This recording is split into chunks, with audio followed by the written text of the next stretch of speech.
thank you for coming. My name is Renee Skaggs, and I work for the Pierce Conservation District. And we are here with our partners tonight. And in case you're not familiar with who conservation districts are and what we do, we are a subdivision of state government, kind of like a school district. And we are here, our mission is to help private landowners protect natural resources. So we do that in many ways, and you can visit all of our websites to see what all of our programs are. But one program that we're highlighting tonight is our forest stewardship program. So we've set up these workshops. There's one a month for the next several months through April, touching on some different forest stewardship topics. Tonight is wildfire resiliency, and then we're going to have a forest field day in May to show a lot of these things that we're talking about. So I want to introduce our other partners, and also my new boss, Dana Coggin, is the new executive director at the Pierce Conservation District. And we're also partnering with Margaret Creeder and Mark Mead at the Mason Conservation District. They are our cluster foresters. So if you live in Pierce, Mason, Thurston, or Kitsap counties and you want some forest stewardship assistance, Mark and Margaret are the folks that you're going to contact. So their name and addresses and emails and all that contact information is on our respective websites.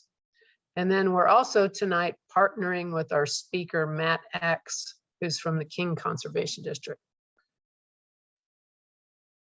Go ahead and introduce yourself, Matt.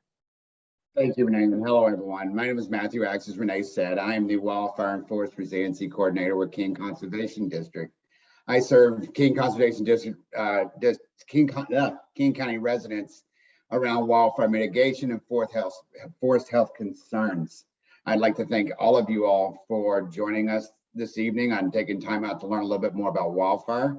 And I'm going to introduce Congresswoman Kim Shrier. She's here to speak tonight.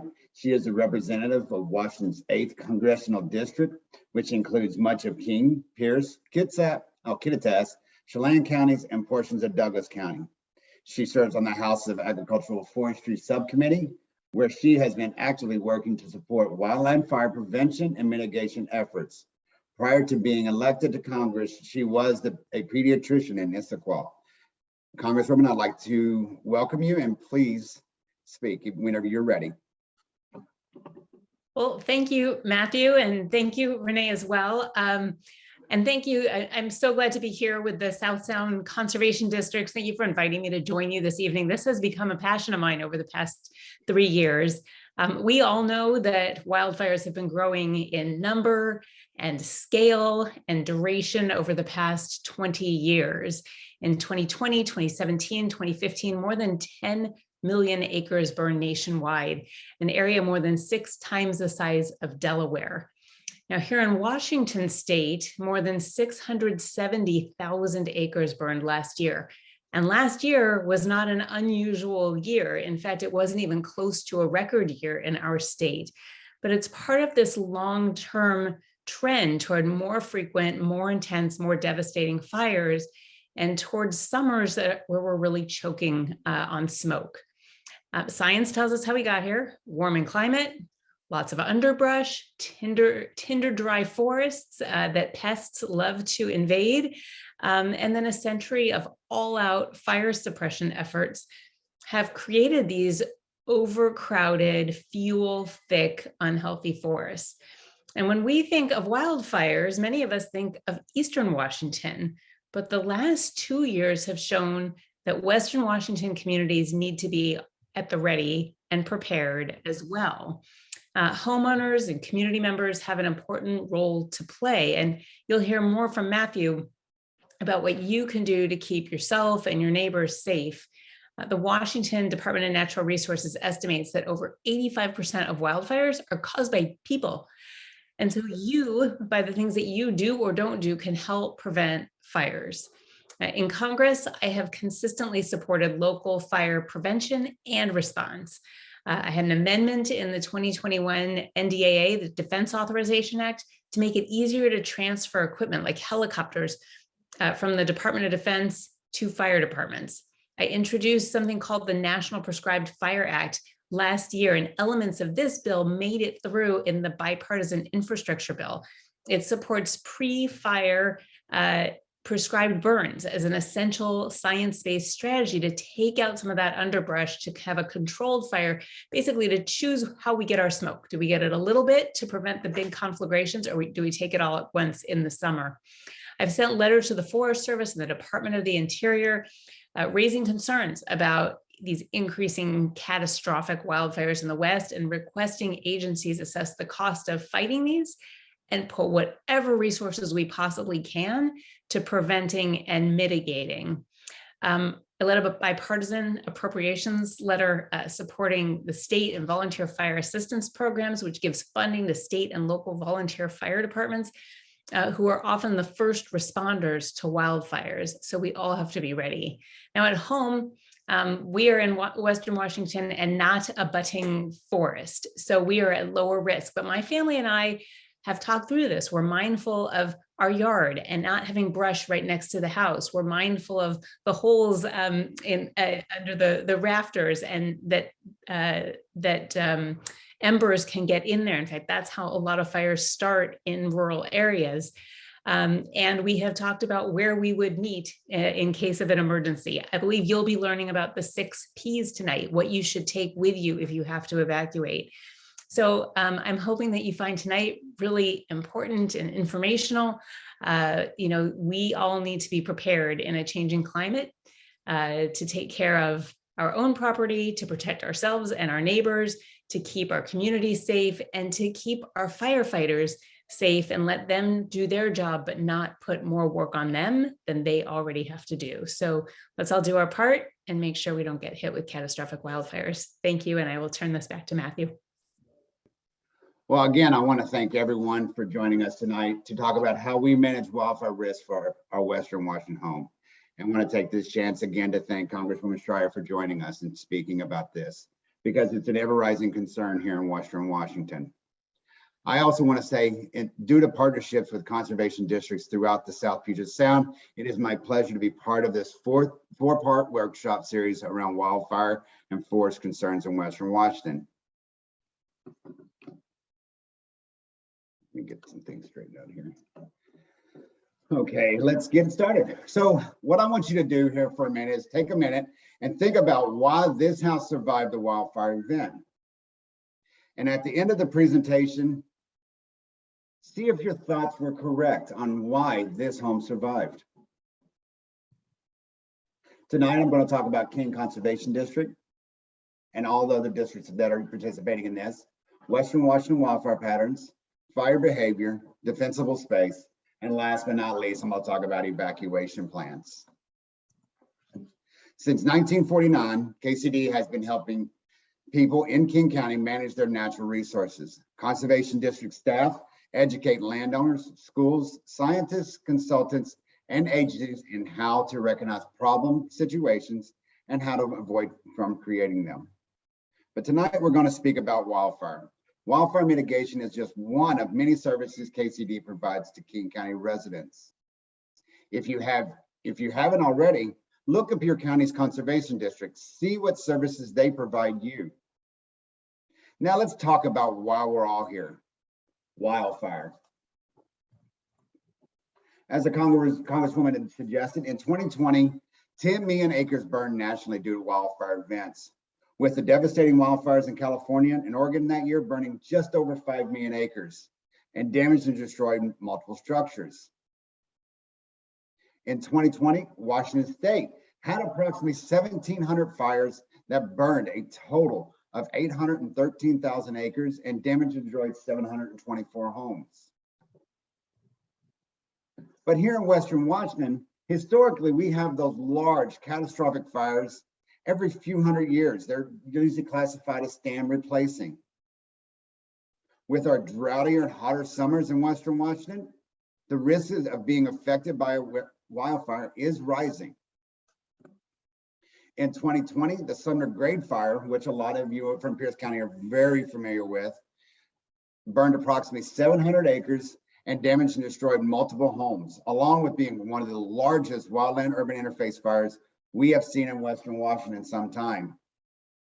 In 2021, wildfire season started early in Western Washington with the Green Valley Fire and the Maple Hills Fire that damaged approximately 80 acres and jeopardized multiple structures. These fires were part of the approximate 600,000 acres that burned throughout Washington state last year. But there are multiple reasons why wildfires have been rising concern in Western Washington. Past forest management practices that have left a lot of fuel on our forest floors, paired with an increase in air temperature. 2021, we had the heat dome event, which made us all have plus 100 temperatures for an extended amount of time. And regionally, we have gained 30 days on our fire season over the last 20 years. We have seen a decrease in our summer rainfall, which creates wildfire fuels that are drier and more susceptible to ignition. And early snow melt. Oh, hold on. And early snow melt. In 2021, Mount Reindeer had the least amount of snowpack on its peak that I've seen in my 14 years of being in Western Washington. As Congresswoman Shrier stated, 85% of the wildfires are human caused throughout the United States. And here in Washington state, we are at that national level at 85% of wildfires being caused by humans.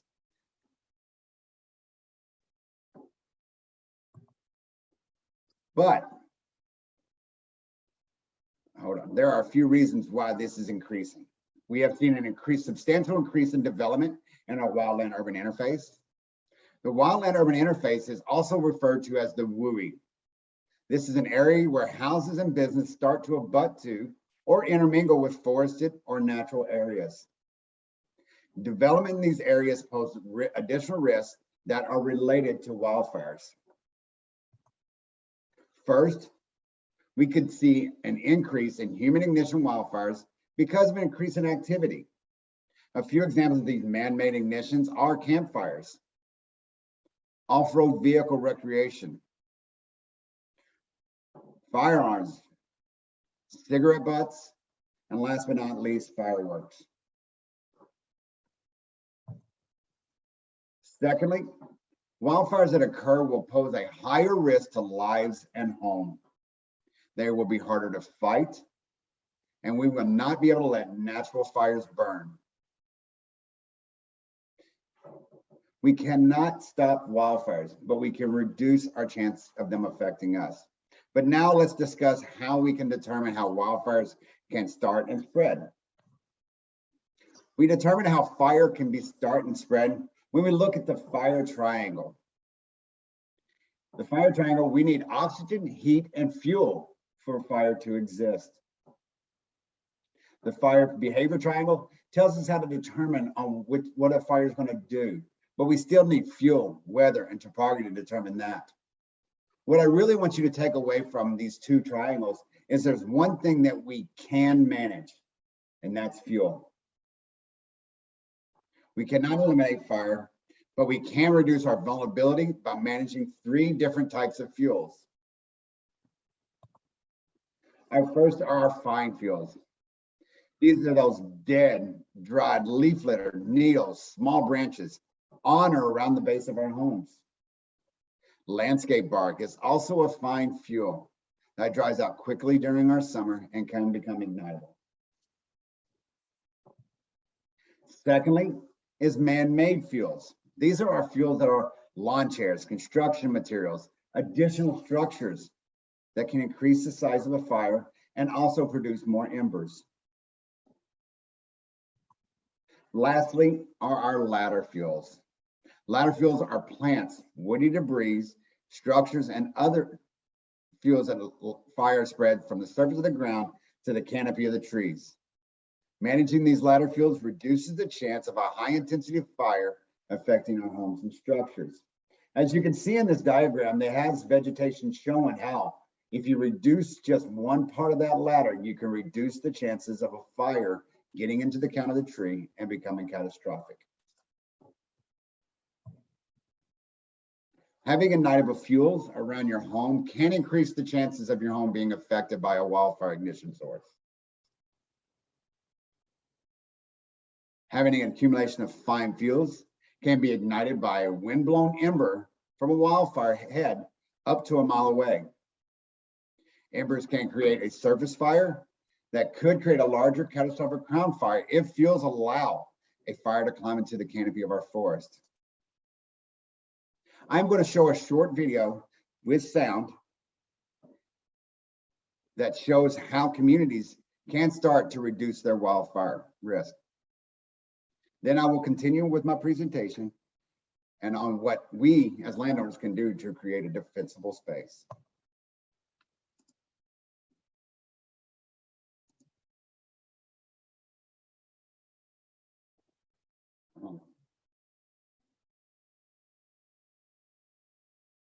This is Fred. Hi, Fred.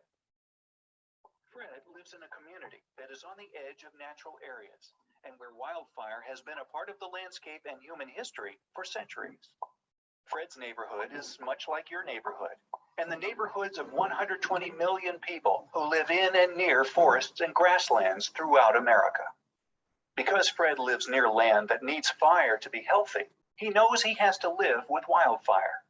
Fire is simply inevitable where Fred lives, so he has been working hard to prepare. He has been clearing vegetation from around his home and making sure his house is built with materials that are less likely to burn. Last year, he replaced his wood shake roof with a metal one. Fred also knows that his effort will be most effective when the whole neighborhood is prepared, so he's also been talking with his neighbors and encouraging them to prepare for wildfire. Hi, Fred's neighbors. Fred has even been packing a go kit with important papers, pills, photographs, and supplies in case he has to evacuate during a wildfire. Fred's neighbor, Damien, is a volunteer with the local fire department. Damien and his co-workers train together for forest fires, are properly equipped, and talk to the community about wildfire risk, the importance of being ready to evacuate if necessary, and even the best evacuation routes to use. Damien and his co-workers are also trained to use controlled burns in natural areas to improve community safety and give nature a boost. Across town, Lupe is working in her small bakery. She too understands that there is a risk of wildfire in her community, and so she has taken action to prepare her business. She has her computer inventory backed up off-site and has a business continuity plan that will help her stay in business after wildfire. Lupe's Aunt Mary works at City Hall. Mary has been working with the community to update the Community Wildfire Protection Plan and draft codes and ordinances that help people build new homes in the most appropriate places with materials that are less likely to catch fire. Mary works with developers to make sure new neighborhoods have more than one way in and out in case there is an evacuation. She has even been working with her local land management agencies as they identify land around the community that needs a little more work to be ready for wildfire. Fred, Damien, Lupe, and Mary are all working to make their community better able to live with wildfire because they know fire is natural where they have chosen to live. They understand their risk and are actively working to reduce that risk. Fred, Damien, Lupe, and Mary live in a fire-adapted community, even if they don't realize it. As we have seen from Fred and his neighbors, there are many tools and strategies for communities adapting to wildland fire. Not every community will use every tool, but generally speaking, the more actions a community takes, the more ready for fire it will become. As we have seen, Fred and his neighbors are taking action before a wildfire. But it is important to realize that community preparedness before a fire, safe and efficient wildfire response during a fire, and a well-resourced and supported recovery after a fire are all part of the process. What does success look like? Just like in Fred's neighborhood, success looks like many people working together to prepare for the effects of wildfire. In that way, the responsibilities and benefits of adapting to wildfire are shared among all those who live in places where fires burn. Here are 5 easy ways you can help your community become more fire adapted. 1. Make sure your home is prepared for wildfire by using fire-resistant construction materials and keeping vegetation from touching the structure. 2. Talk to your neighbors about wildfire and encourage them to take action too. 3. Prepare your family for an evacuation by making an emergency kit and having an evacuation plan. 4. Find out if your community has a community wildfire protection plan. Volunteer to work with your local fire response organizations to create or update it. 5. Visit www.fireadaptedwashington.org to learn more.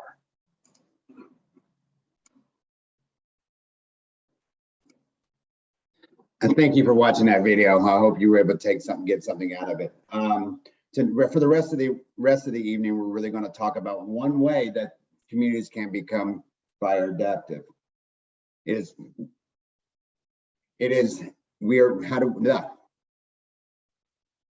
We do this by creating a defensible space. Defensible spaces is a natural or landscaped area around our homes that is maintained and designated to reduce our wildfire risk. A defensible space is broken down into 3 different home ignition zones. They start at the home and they go out to 100 feet or further depending on different conditions. Zone 1 is that the immediate zone. It starts at your home and extends out to 5 feet around your home and structure. Look at your building materials. Are they ignition resistant? And keep windblown embers from attacking the home and structure by removing those fine fuels. Again, those fine fuels are that leaves, twigs, and needles that accumulate in our valleys of our roofs, our gutters, and around the base of our home. Zone 2 is that intermediate zone, and it's the next 5 to 30 feet from our home. This is where we want to maintain this area lean, clean, and green as much as possible. And last but not least is that zone 3. This is that 30 to 100 feet. We're identifying removing ladder fuels. We're breaking up continuous fuels by increasing spacing between shrubs and trees, ensuring our address signs are visible at all times of the day, and reducing vegetation along our driveways to ensure emergency services can access our property. But we're also managing this area for a healthy Western Washington forest. What I really want you to take away from these zones is that zone 1 and zone 2, the first 30 feet around your home, is your home protection zone. This is the zones that we get the highest impact on our defensible space and where we increase the chances of our homes in surviving a wildfire event. Installing home ignition zone around all structures on your property can create what we call interlocking zones and increase your defensible space. Just something to let you know about defensible spaces. It increases the chances of your home surviving a wildfire, can provide firefighters a safe place for them to actively fight fire, and can decrease the time needed to evacuate. So let's take a look at what I commonly see when I conduct a wildfire safety evaluation. In zone 1, I commonly see those fine fuels built up in roof valleys, gutters, and around the base of the home. Summertime, I see stacked firewood and denser dead vegetation next to a home that creates ladder fuels that could increase the chances of a home being damaged in a wildfire event. And lastly, I see landscape bark. You decrease your risk by removing the fine fuels out of your gutters, out of the valleys of your roof, and around the base of your homes. And when it starts to warm up, that firewood should be moved at least 30 feet from the home.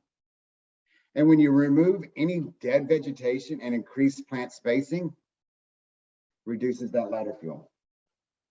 And replace your landscape bark with hardscape materials like rock or concrete or pavers. This would decrease the chances of a fire starting on or around your home from a wind-blown ember.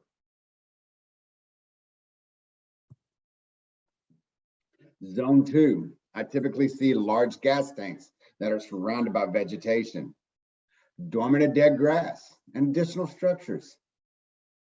Remove vegetation 5 feet around gas tanks and place hardscape material around it to decrease the effects of a surface fire.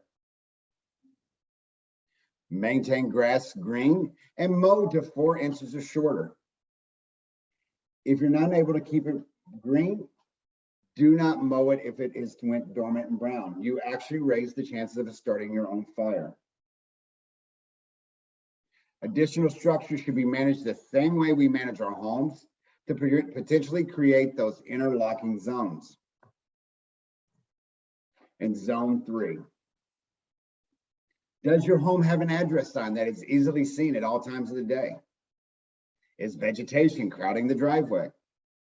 And is your forest healthy and resilient to wildfires? This home had the recommended sign that was visible at any time of the day. It blue and white reflected and contrasted with its background. We want to ensure our driveways are 12-foot wide with 15-foot of clearance. And we always want to maintain or improve our forest health and resiliency. And as we heard, if you're in Pierce and all the other conservation districts joining this webinar and partnering, contact them. They do have forestry resources for you. Now that we've created a defensible space, we need to conduct regular maintenance to decrease the chances of our home being damaged or destroyed by a wildfire ignition source. Finally, we should always be thinking about evacuation. An evacuation plan is just as essential, if not more important, than a defensible space. A pre-planned evacuation route can identify every route available to evacuate during a natural disaster. If you have a travel trailer, have it hooked up and ready to go, and have a home area designated to evacuate outside of the projected wildfire damage area. One of the things you can add to your evacuation plan is a go bag. To name a few items that you can have in your go bag are important documents like home deeds, insurance, life insurance documents, water, medical kits. I can't stress enough, having a pre-planned evacuation route and a go bag can decrease the time needed to evacuate during a wildfire event or a natural disaster. Tonight, we've briefly spoken about King Conservation District, Western Washington wildfire patterns, fire behavior, defensible space, and last but not least, evacuation plan. I think Levi has one more survey to show, and then we will take questions. Hi, yes, I have a couple of questions. I'm Carol Maziarz in Kitsap County. I have 10 acres, pretty dense forest.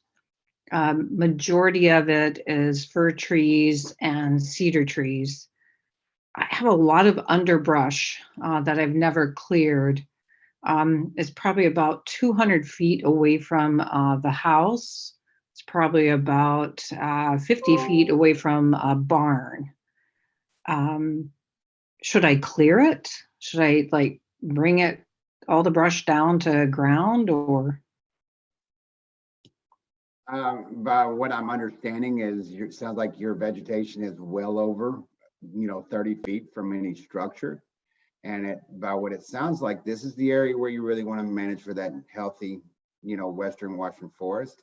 And if you do have some concerns, I think that Margaret or Mark, I think they'll be more than glad to help you kind of come up with a way to manage that forest for longevity. So, but as far as fire, it doesn't really sound like you have a concern, but you could reach out to Mark or Margaret and they'd probably help you. Okay, All right, thank So you. we do have a question in the chat. So it's, where was the house that was located, didn't burn? Is that city east or west of the Cascades? It's actually, I don't know. I actually do not know. It's an image that was shared to me some years ago, and it really just resonates where a large crown fire came through and that home was able to survive.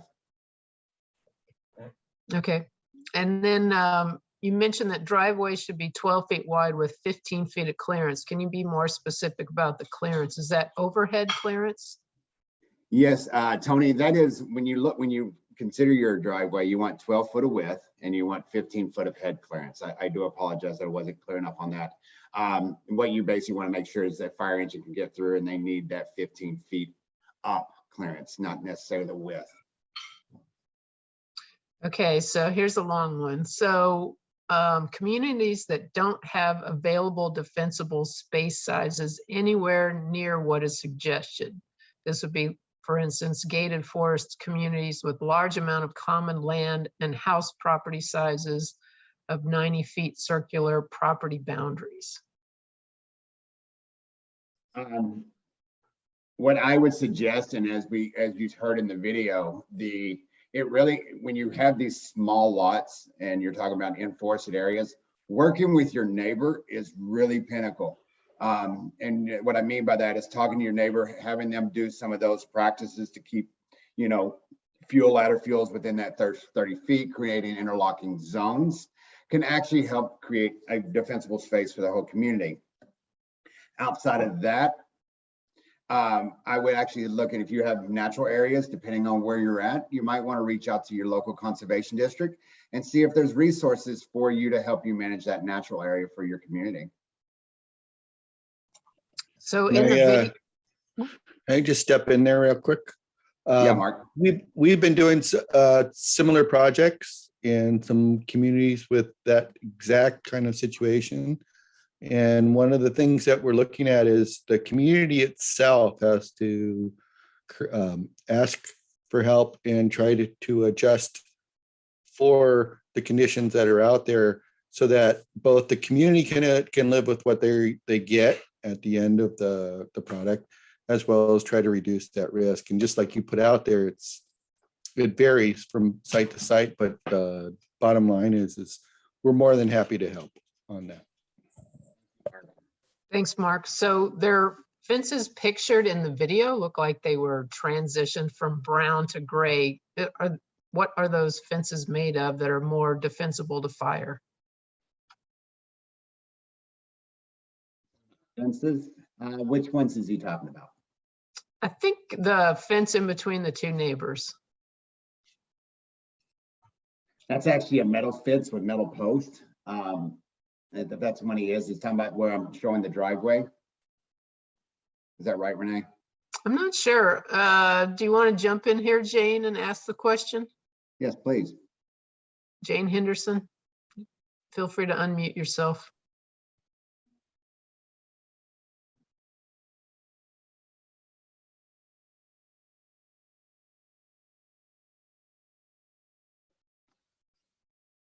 I'm not seeing Jane on here still, I don't think. I'm seeing her there on you are, there. Jane. Yeah, it looks like she's still muted.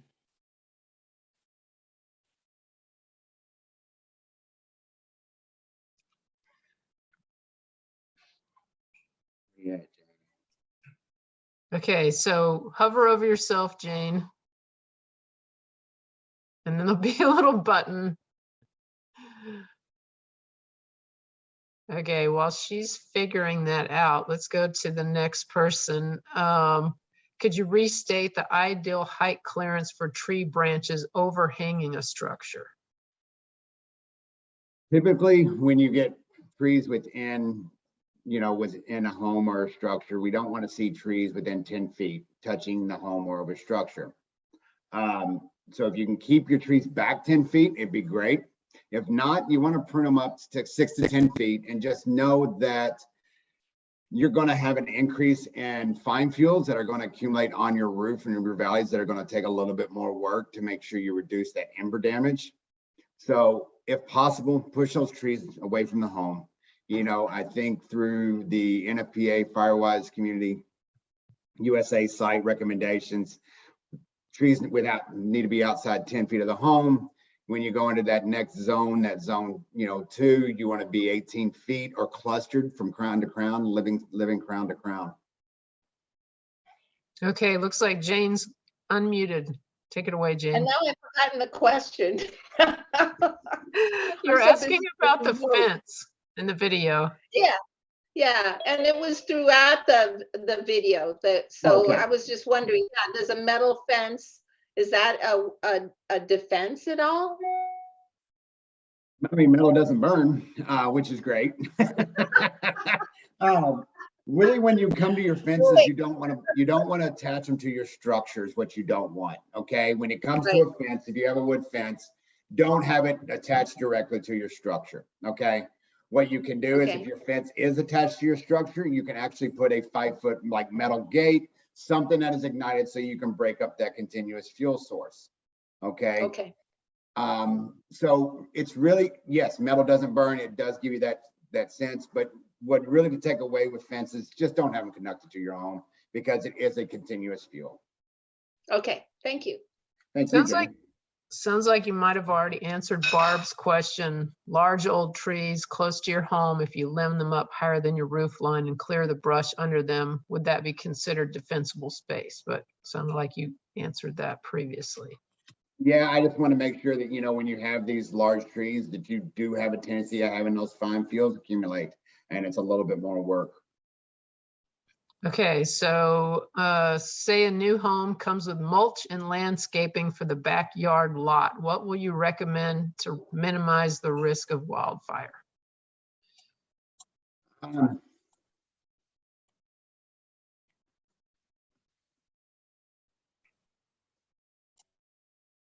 Give me a second. And so I'm assuming if your whole backyard is landscaped with bark, you're in a very small lot community, I'm assuming.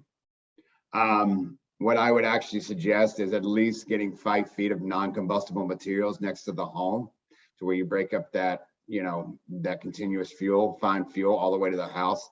Your house is probably built with, if I'm speculating because of what you said, it's probably built of concrete siding, which is called hardy plank. So that's a positive. You probably got a composite roof.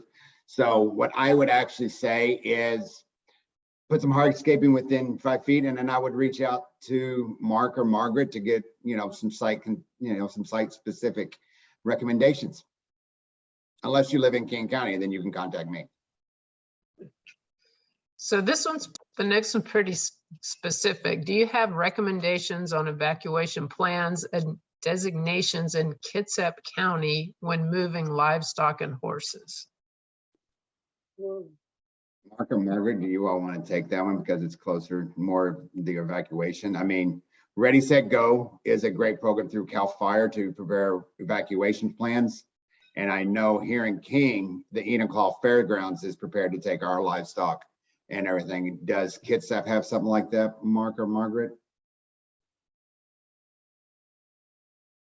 Not that I'm aware of, but we can look into it and see if there's any plans that they have available for the public.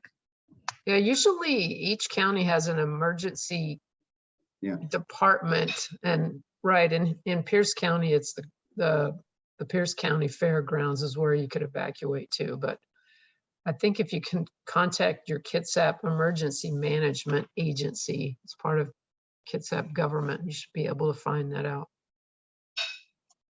Okay, so next one is, how do you reduce the fuel load in the forest beyond the 30-foot defensible space? I have lots of dead downed branches and logs in the woods. Should they be chipped or do they need to be hauled away? We have large logs that are sitting on the ground. They serve a very much a environmental plus for your property. They actually create habitat, they return nutrients back to the soils. There's a lot of positives to what, you know, having large lumber on your ground. So I ask you, please do not chip it and do not take it off the property. What you can do is look at reducing ladder fuels, maybe looking at doing some thinning if you're getting in, but if you got large You know, if you got nice vegetation below, you're not closed canopy. But so don't chip it. What I would really rather you focus on is the home out to 30 feet. From 30 feet on, we want to manage it for a Western Washington forest, which is healthy, green, vibrant, has all the elements of on the ground. Now, if you have a tree that is on its branches and hanging high and creating ladder fields, one of the things you can do is debranch it, lay it on the ground flat, let it naturally decay. Okay. With some of this debris, you can also, in open areas in your forest, create habitat piles. This is actually great habitat for ground dwelling birds, other ground dwelling animals, for a place to den. And you want to place these where they do not create ladder fields. As far as chipping it, you don't need to let it naturally decay. I think you'll be okay if you created a great 30-foot space. Okay, and then are there any native Washington tree varieties that cannot survive being limbed up? I can't think of any. Can you, Mark or Margaret? No. I mean, Okay. the key thing is, you know, you want to maintain that at least the 1/3 of canopy. So don't limb past a 1/3 canopy ratio. And after that, pretty much everything should be doing okay, unless there's another issue with the tree. Yeah, and then you don't want to prune a tree more than 10 feet up. You know, if you go above 10, it's just no reason you can prune your vegetation down below to really reduce the fuel height. So just keep that in mind. Thank you, Margaret. And then Mickey was just seconding what you were saying a minute ago, Matt, that, you know, obviously we're not wanting to cut all the trees down and clear everything out. It's just making that defensible space. So that's all the, oops, there's another question. One more question in the chat. Are there any long-range forecasts for this summer for Washington regarding temps and level of fire risks? Haven't seen any yet. Have you, Mark or Margaret? I hope it's nothing like last year, to be honest with you, you know.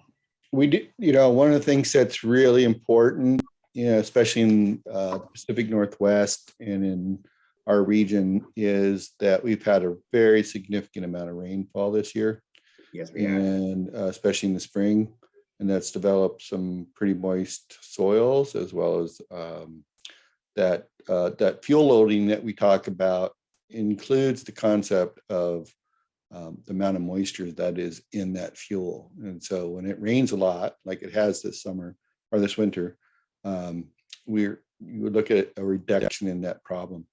And overall, that is actually one of the biggest problems that we have in terms of overall forest health in the Pacific Northwest and in our region right now, is that we've just not seen that water retention that we usually see, just because we're not getting as much rain. But also, as Matt just pointed out, one of the things is that when you remove a lot of vegetation, the down vegetation, you remove that moisture sink that's caused by that down debris.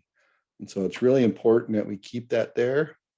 But and also, as Matt pointed out, protect the home, clear away from the home. But it's really important that we think about that. There isn't any real, hopefully we won't be as dry as we were 2 years ago. Last year wasn't so dry. This year, we don't know. Okay, What so Pam's, oops, go What I ahead. want to add to that too, and I'm glad Mark brought that up, is one of the things that we found down this in the Paradise Fire was it really wasn't large flame that drove that fire. What I really want you to take away is, you know, those embers, those windblown embers are our demons. They get into your home's vents, they get in your valleys or your gutters or around the base of your home. These things ignite those very fine fuels. And that's where fire grows from. If we can manage that, we can decrease a lot of our danger. It's not going to get rid of all of it, but it can decrease it. You know, we've all built campfires. We all know you need to start with something small and work up from there. It's the same way when we manage for fire. Get rid of the small stuff and work from there. Sorry. That's a great takeaway. So Pam said she saw probability on the video as part of a plan for fire mitigation. Can you tell us how to find out our probability of wildfire regionally and locally? I mean, you have there's the Washington State Department of Natural Resources developed the WUI map, which kind of shows some at-risk areas. I know that the U.S. Forest Service comes out with there's some data out there that shows high-risk area. What I would actually suggest is you contact your local forester, your local wildfire professionals. They can actually let you know what your regionally, effect of wildfire is. Because I know I get this question a lot, is how much is Western Washington going to burn? Well, the facts of this is we are still a wet ecosystem. We still we haven't had those large catastrophes. We do have about half of the fires happen here in the western part of the state, except we keep them small and we get them out. Okay. That changes as the climate changes. So what I would do is reach out to your local contacts, grab all the information you can. You got anything to add, Mark or Margaret?